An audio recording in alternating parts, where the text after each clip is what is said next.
Bismillahirrahmanirrahim wa bihamdih. Assalamualaikum warahmatullahi wabarakatuh. Sahabat Raudah, senang sekali kita berjumpa kembali di episode ketiga podcast kita bersama Bapak Haji Asrul Asistaba. Assalamualaikum warahmatullahi wabarakatuh, Pak Waalaikumsalam warahmatullahi wabarakatuh. Alhamdulillah, Pak Ustaz. Senang sekali hari ini kita bisa melanjutkan lagi percakapan kita untuk berbagi kepada jamaah Raudah, sahabat Raudah dan para pemirsa yang menyaksikan ini dimanapun, bahwa pada episode sebelumnya Pak Asrul sudah berbagi kepada kita bagaimana pengalaman spiritual beliau ketika pertama kali menginjakkan kaki di Tanah Suci Mekah tahun 1981. Dan pada saat itu beliau berdoa di Multazam agar kiranya setahun kemudian bisa berangkat bersama istri, bersama ibu dan ibu mertua. Subhanallah, alhamdulillah, ternyata harapan dan doa itu bisa terwujud. Kita akan melanjutkan pembahasan itu dan barangkali bisa di flashback sedikit lagi bahwa ketika berdoa di Multazam, pada saat itu bagaimana perasaan Pak Asrul? Iya Pak Ustadz, seperti yang saya katakan sebelumnya, bahwa dari pengalaman saya selama ke Tanah Suci, maka menurut saya dan yang saya rasakan, berdoa di Multazam itu adalah tempat yang paling mustajab. Betul. Dan terus terang mohon maaf, mungkin orang lain tidak merasakan itu, tapi saya sendiri ketika berdoa di Multazam dan berdoa, saya sepertinya merasakan bahwa ada yang menjawab doa saya. Sepertinya saya berdialog dengan sesuatu yang saya tidak lihat. Bahwa ketika saya meminta sesuatu, dia mengatakan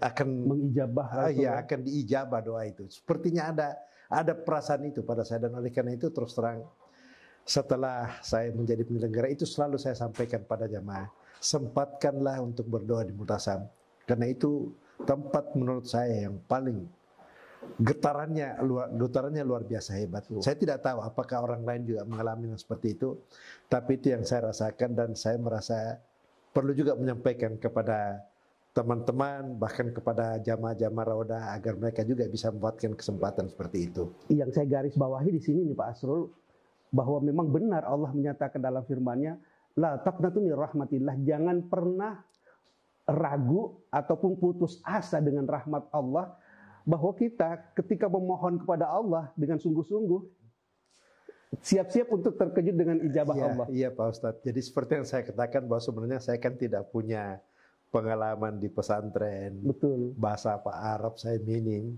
bahwa saya sendiri belum pernah tahu bahwa ada janji seperti itu. Iya. Dan oleh karena itu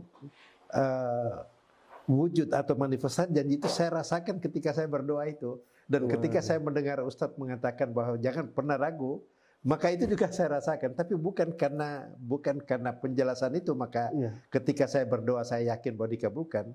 Tapi ketika saya berdoa, maka saya merasakan ada yang menjawab doa itu.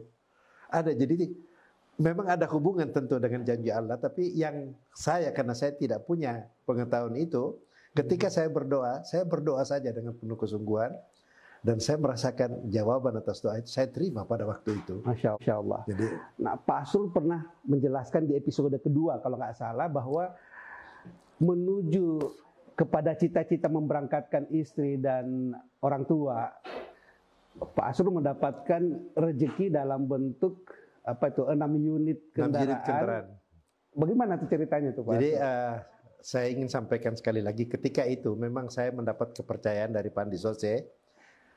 Beliau adalah majikan saya, beliau adalah orang tua angkat saya sebagai pimpinan dari PT Morante Jaya, perusahaan taksi.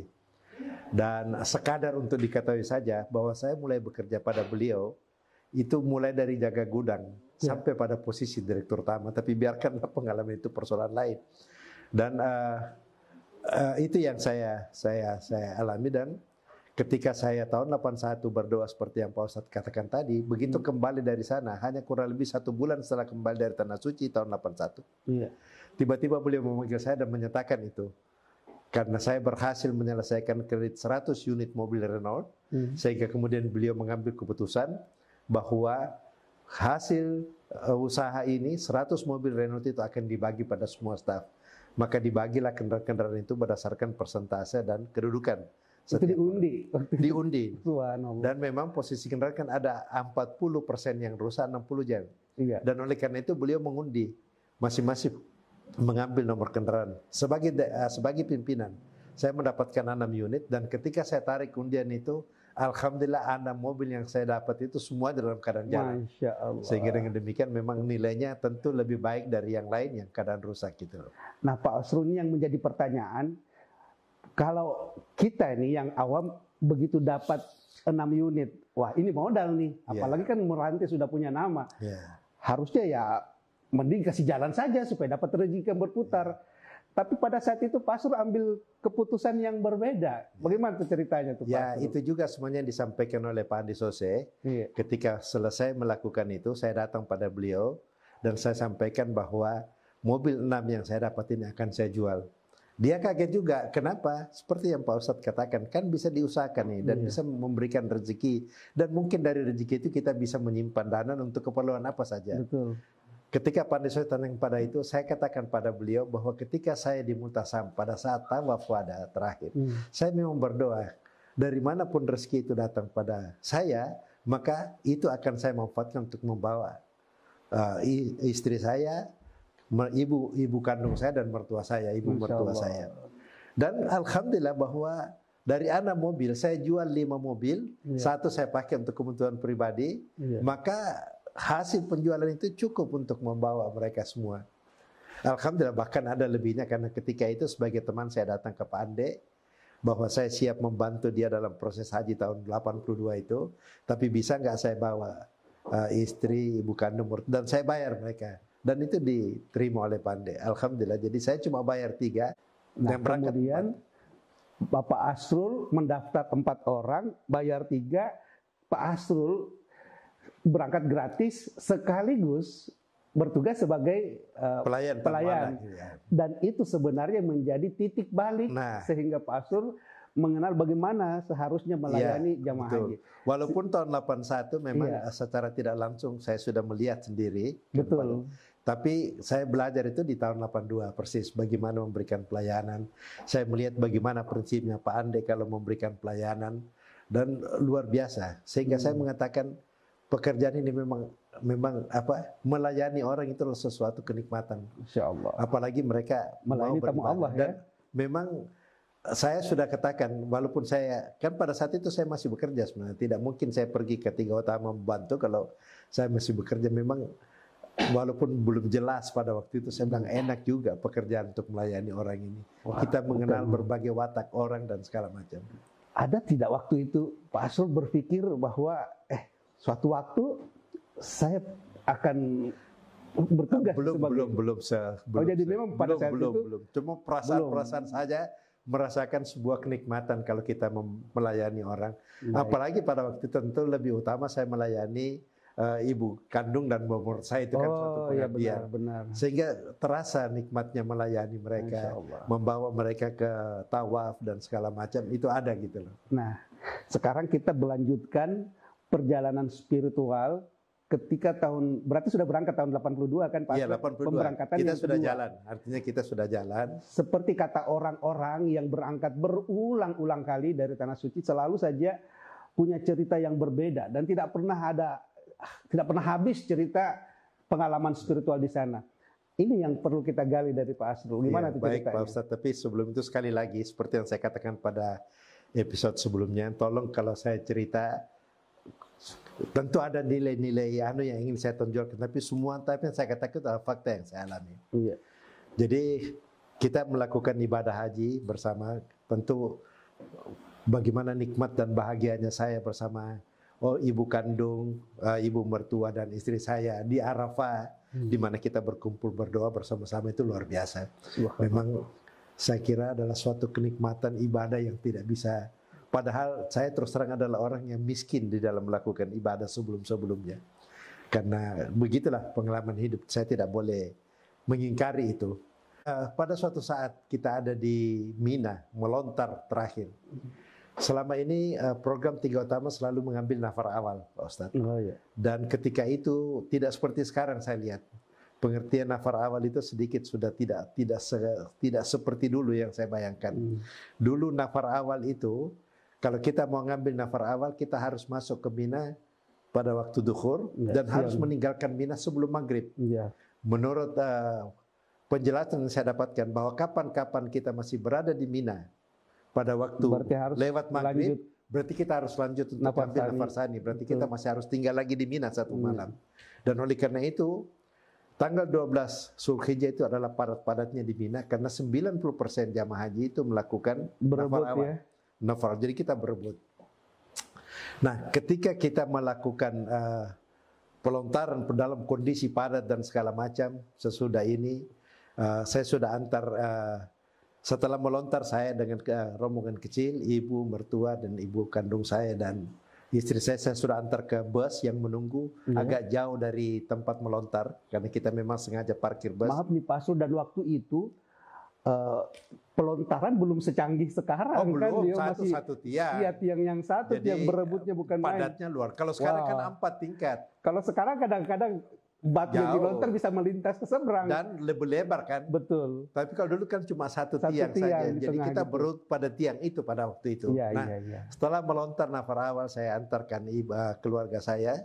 Kemudian mereka saya bawa ke bus. Karena seperti yang saya katakan tadi bahwa saya sudah membentuk tingkat. Saya balik lagi kembali ke tempat melontar untuk mengumpulkan jamaah-jamaah. Kan tidak semua jamaah bersamaan. Iya. Bersamaan dengan selesai dan bersamaan ke mobil. Nah, ketika saya bawa keluarga ke mobil, ternyata masih ada jamaah yang tertinggal di dalam. Dan oleh karena itu saya masuk lagi ke tempat melontaran mencari di situ.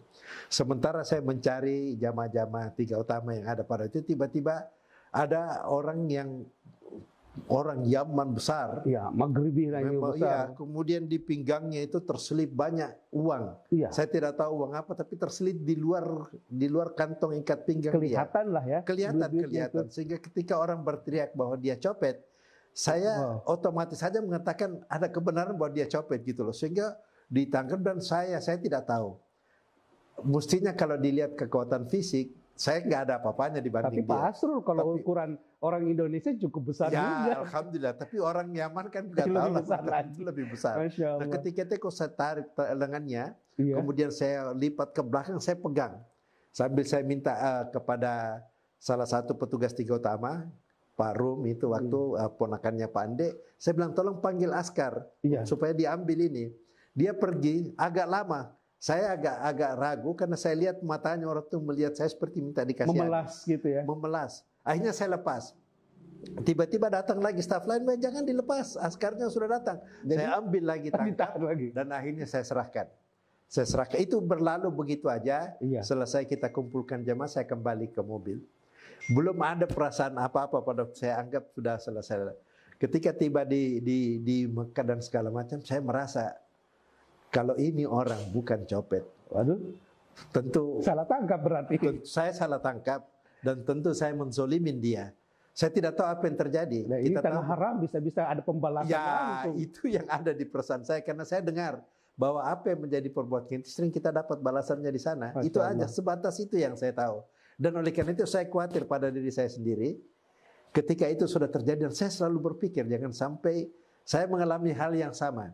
Nah, ketika itu saya selalu menjaga diri saya karena kita masih tinggal beberapa hari di Mekah sebelum ke Madinah. Setiap saya berada di tempat keramaian, saya berusaha tangan saya itu saya atur sedemikian rupa supaya tidak sampai menyentuh orang punya badan, celana, jangan sampai saya disangka pencopet. Itu menjaga saja. Jadi ada ketakutan, jangan-jangan Allah membalas. Ya? Ada kekhawatiran bahwa kalau dia bukan ini jangan sampai saya kena. Itu perasaan saya bahwa itu.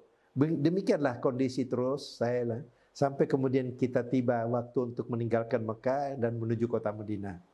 Dan kemudian saya bawa keluarga saya untuk melakukan tawaf wada. Sebelumnya kan biasa kita mengatur koper-koper untuk naik di atas bus dan segala macam. Alhamdulillah uang-uang yang saya miliki, istri saya dia atur, tadinya dia masukkan ke koper. Ketika dia taruh di koper, saya bilang sama istri saya, uang itu biarkan taruh di ikat pinggang saya gitu. Pengalaman tahun 81, maka tempat penyimpanan yang paling aman di ikat pinggang sini. Ya. Ya kan di ikat pinggang itu ada dua, ada yang pakai resleting, ada yang pakai kancing kan. Nah, yang pakai kancing adalah uang-uang real yang saya taruh di situ. Yang dolar itu saya taruh di resleting. Maka gitu kita melakukan tawafada. Tidak ada pikiran sama sekali soal bahwa uang akan apa gitu loh. Selesai tawafada seperti biasa saya berdoa di Multazam, dan pengalaman tahun 81 sampai saat ini saya katakan, setiap saya mau tinggalkan Mekah dan berdoa di Multazam, saya selalu berdoa agar kunjungan itu bukan kunjungan yang terakhir. Berikanlah kesempatan saya untuk datang, dan kalau toh memang itu harus menunjukkan kunjungan terakhir, tanpa malu-malu saya katakan, gantilah dia dengan surgamu ya Allah. Artinya kalau saya dipanggil kembali, maka saya minta itu diganti dengan surga gitu.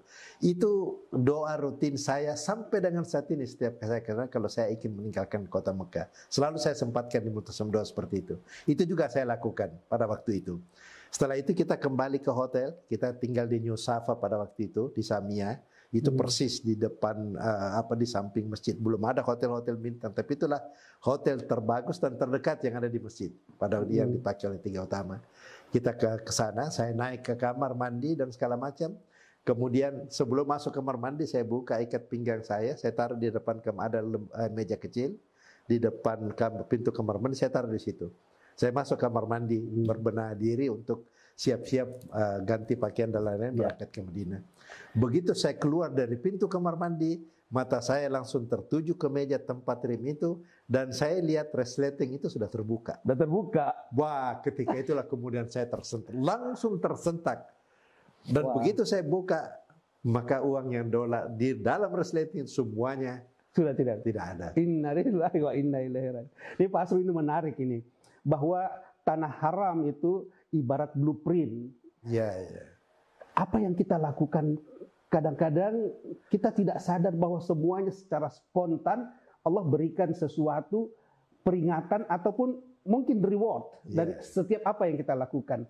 Sangat menarik, dan tentu ini kelanjutannya ada lagi. Tapi kita lanjutkan di episode berikutnya. Kelihatannya sudah habis waktu kita untuk episode kali ini. Minta maaf, ini kelihatannya kalau ini mau dicerita, saya tidak tahu berapa episode akan selesai, tapi masih terlalu panjang saya kira. Tapi kali ini pun ada banyak hal yang mungkin bisa saya garis bawahi untuk menjadi pelajaran kita, untuk teman-teman dan sahabat Raudah, bahwa yang pertama adalah la taqnatu min rahmatillah. Jangan pernah ragu dengan rahmat Allah. Ketika kita memohon kepada Allah dengan bersungguh-sungguh, bahkan dikatakan kita berdosa ketika kita meragukan bahwa Allah bisa mengijabah apapun yang kita minta. Dan yang kedua adalah tanah suci Mekah adalah tanah haram yang Allah sucikan, sehingga harusnya kita pun juga menjaga diri untuk berbuat segala sesuatu yang mungkin akan berdampak kepada kita, baik itu berdampak buruk atau mungkin juga memberikan dampak yang positif kepada kita. Terima kasih atas segala perhatiannya, Pak Asrul. Terima kasih sekali lagi. Mudah-mudahan sehat selalu. Amin. Episode berikut mungkin akan lebih seru lagi. Apa hikmah di balik kehilangan uang dolar? 82 nih, insyaallah. Baik. Terima kasih semuanya. Assalamualaikum warahmatullahi wabarakatuh. Sampai berjumpa.